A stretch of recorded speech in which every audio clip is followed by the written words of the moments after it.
दिल से मुझे बहुत खुशी है, पूरे सिंधु समाज की तरफ से मैं हमारे प्रदेश अध्यक्ष श्री वीरेंद्र सचदेवा जी का बहुत बहुत धन्यवाद, इनका बहुत बहुत अभिनंदन कि इस बिजी शेड्यूल में इन्होंने टाइम निकाल के और हमारे लिए टाइम निकाला है।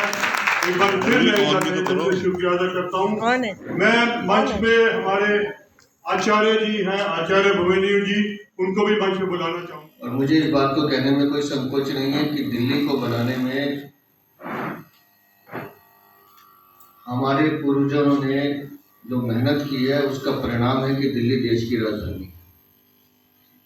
दिल्ली में व्यापार का कल्चर बनाने में बहुत बड़ा योगदान हम सबका है। और जो शिक्षा संत झूलेलाल जी की तरफ से हम सबको विरासत में मिली है, वो हमको सिखाती भी यही है कि हमें मानवता की सेवा करनी है, छुआछूत और जातिवाद से लड़ना है और पूरे समाज को आगे बढ़ाने का काम करना है।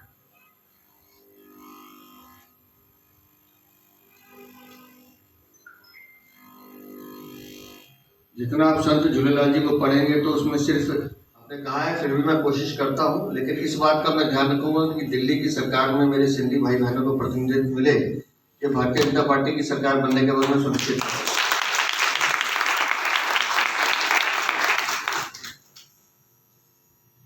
और मेरी तो इच्छा रहती है, जैसा माननीय प्रधानमंत्री जी ने भी कहा, 1 लाख युवा जिनकी कोई राजनीतिक पृष्ठभूमि नहीं है वो राजनीतिक क्षेत्र में आके काम करें, और उस 1 लाख में से अगर 10 भी सिंधी समाज के आते हैं तो मैं समझूंगा कि आज मेरा यहाँ आना सफल हुआ।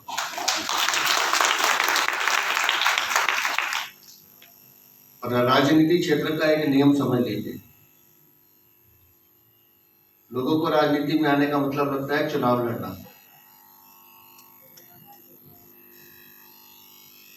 तो जो लोग ऐसा सोचते हैं उनको थोड़ा सा सावधान रहने की जरूरत है।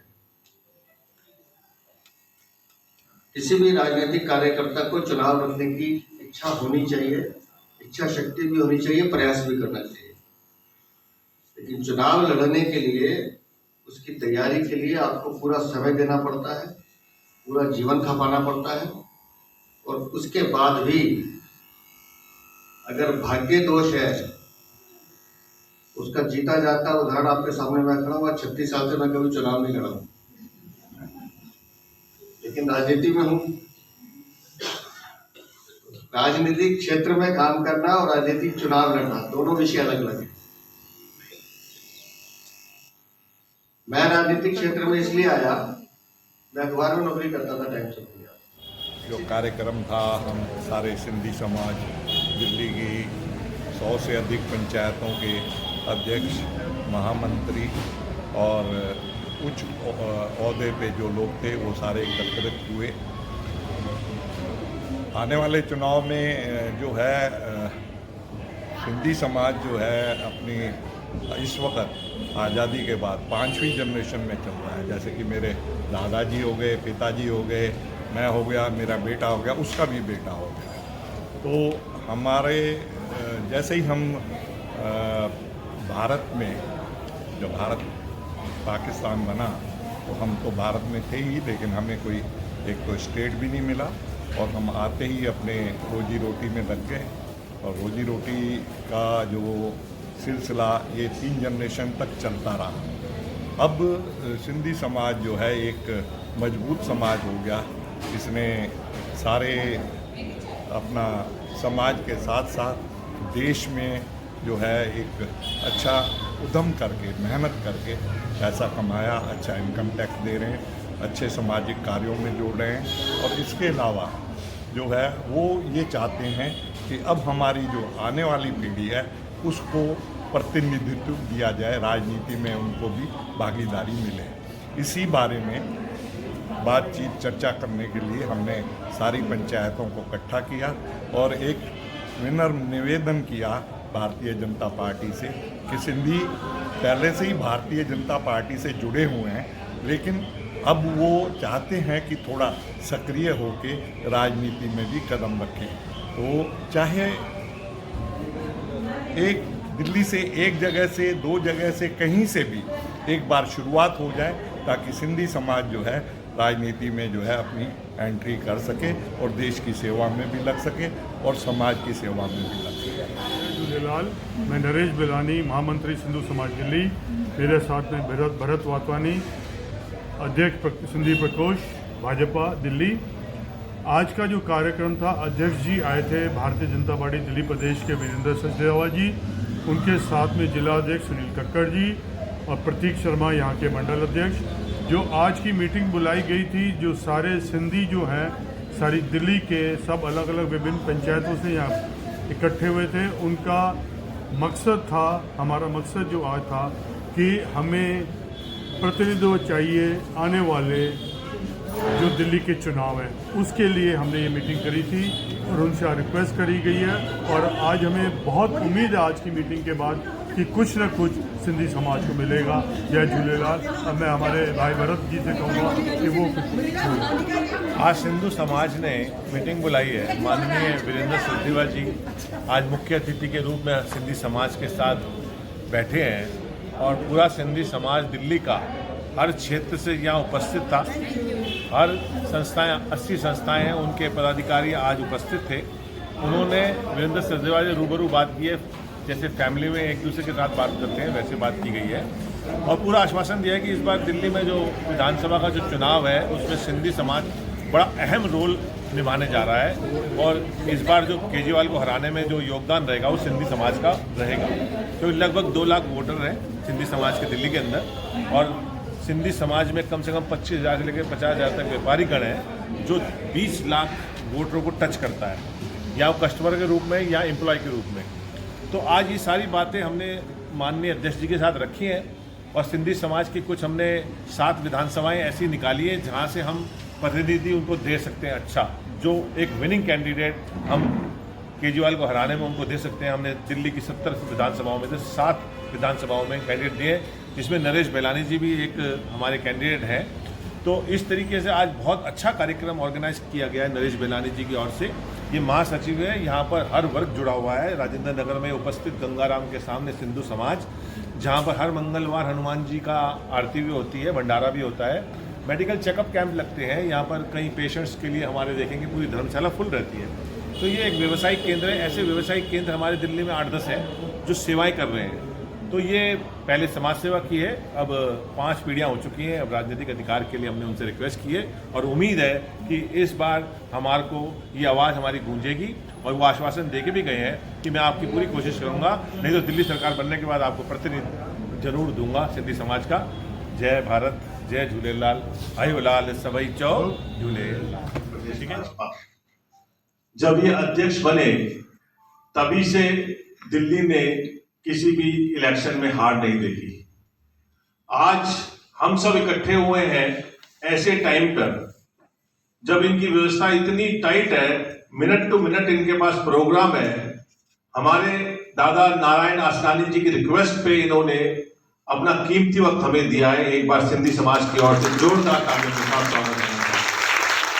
सिंधी समाज लगभग 2 लाख की संख्या के अंदर दिल्ली में रहता है और लगभग मैं समझता हूं 25,000 या 50,000 हमारे व्यापारी गण होंगे जो व्यापार करते हैं, छोटा व्यापार या कहीं पे भी उनका इंडस्ट्री है। सदर बाजार चली जाइए, चांदनी चौक चली जाइए, किसी रिटेल शॉप में देख लीजिए, सिंधी जरूर मिलेगा। सिंधी समाज के साथ हर वर्ग जुड़ा हुआ है, इतना बड़ा कस्टमर, इतना बड़ा एम्प्लॉय जुड़ा हुआ है। तो ये 2 लाख जाकर के 20 लाख करता है। सिंधी समाज का जो अफेक्ट है आज विधानसभा को बदलने में, जो उसका महत्वपूर्ण योगदान रहने वाला है, ये हम सबको आज समझना है और आज से हमने ये सोचना है कि हमने दिल्ली के अंदर भाजपा सरकार को यहाँ खड़ा करना है। और हमारे जो नेतृत्व होगी, हमारे वीरेंद्र सचदेवा जी की नेतृत्व होगी, जिन्होंने हमारे सिंधी समाज का मान बढ़ाया है और आज हमारे साथ बीच में आकर के हमारे को इतना वक्त दिया है, ये हम कभी जिंदगी में नहीं भूलेंगे। संभव हो पाई है। मैं उनको भी मंच पे बुलाना चाहूंगा और मिस्टर धवानी को बोलूंगा कि वो आके उनका स्वागत करें। धवानी जी।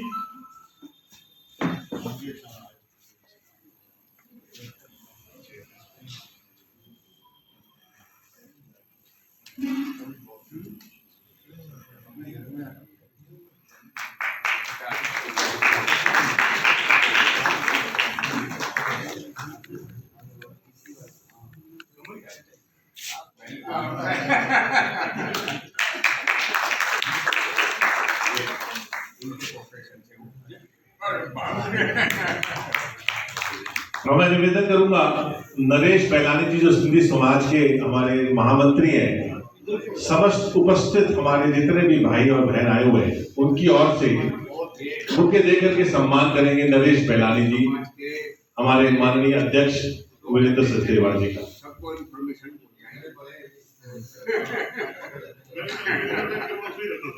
पहले हुई है बहुत अच्छे वर्कर हैं। नरेश बैलानी जी सबकी ओर से, सभी उपस्थित हमारे भाई बहनों की ओर से, सिंधी समाज की ओर से, सिंधी समाज की ओर से, महासचिव सिंधु समाज।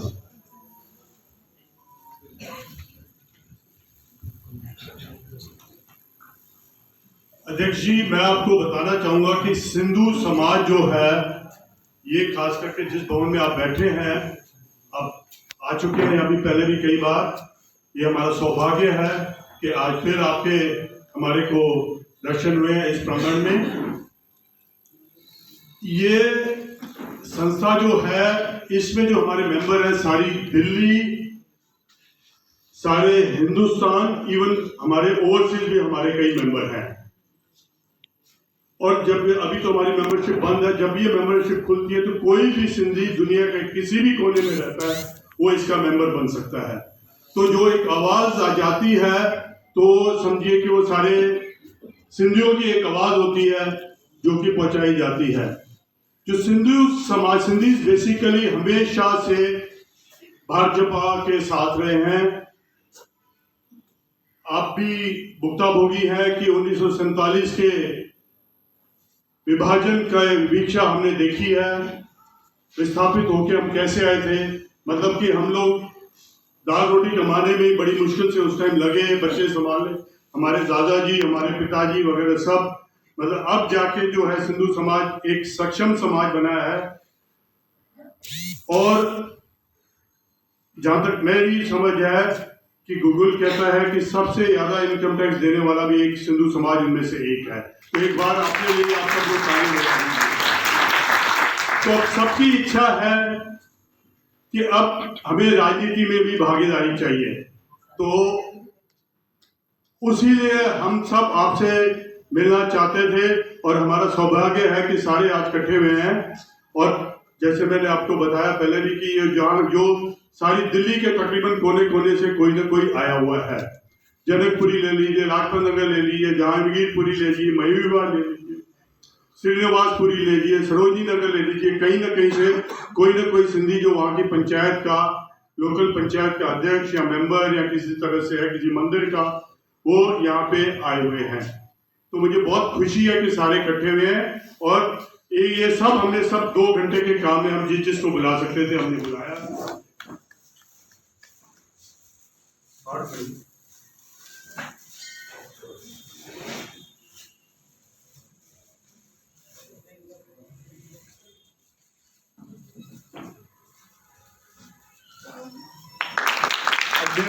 ये जो आपको ये पाथर डाली गई है, ये टिपिकल सिंधियों का ये एक है, जो सारे इसमें आप देखेंगे वो सब सिंधी सभ्यता से है। मोहनजोदड़ो के जमाने से, जो कि दुनिया की सबसे बड़ी पुरानी सभ्यता है, उसका ये एक प्रमाण है। और ये अजमेर से खास हम मंगाते हैं।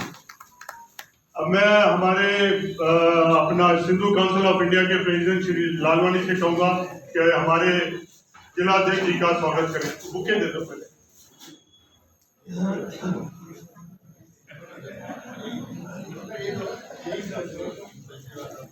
मिस्टर सुनील कक्कर, उनके लिए जोरदार ताली बजा दीजिए।